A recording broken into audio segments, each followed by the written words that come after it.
মহান বিজয় দিবসে জাতীয় স্মৃতিসৌধের ঢল নামে সর্বস্তরের মানুষের কুয়াশা মাখা ভোর থেকেই হাজারো মানুষ জাতির শ্রেষ্ঠ সন্তানদের শ্রদ্ধা জানাতে ফুল হাতে হাজির হন। সারিবদ্ধভাবে দাঁড়িয়ে স্মৃতিসৌধের বেদিতে জানান শ্রদ্ধা।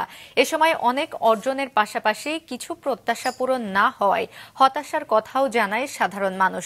আর নতুন প্রজন্মের হাত ধরেই বৈষম্যহীন বাংলাদেশ প্রতিষ্ঠিত হওয়ার প্রত্যাশা জানিয়েছেন তরুণেরা। এদিকে সকাল থেকেই রাজনৈতিক দলগুলো এক কাতারে নিজ নিজ দলের হয়ে শ্রদ্ধা নিবেদন করে স্মৃতিসৌধে। এ সময় দ্রুত সময়ের মধ্যে নির্বাচন দেওয়া সহ নানা দাবি তুলে ধরেন তারা। শ্রদ্ধা নিবেদন শেষে সাংবাদিকদের সাথে কথা বলার এক পর্যায়ে অসুস্থ হয়ে পড়েন বিএনপির মহাসচিব মির্জা ফখরুল ইসলাম আলমগীর। মানুষের ইচ্ছার মধ্যে সময়ের মধ্যে নির্বাচন না হলে, নির্বাচনে না গেলে মানুষ বিক্ষুব্ধ হবে। শেখ হাসিনার প্রতি যেমনি বিক্ষুব্ধ হয়েছে, তার চেয়ে হয়তো বেশি বিক্ষুব্ধ হচ্ছে। জনগণ তার অধিকার প্রয়োগ করতে চায়, জনগণ তার দেশের মালিকানা চায়।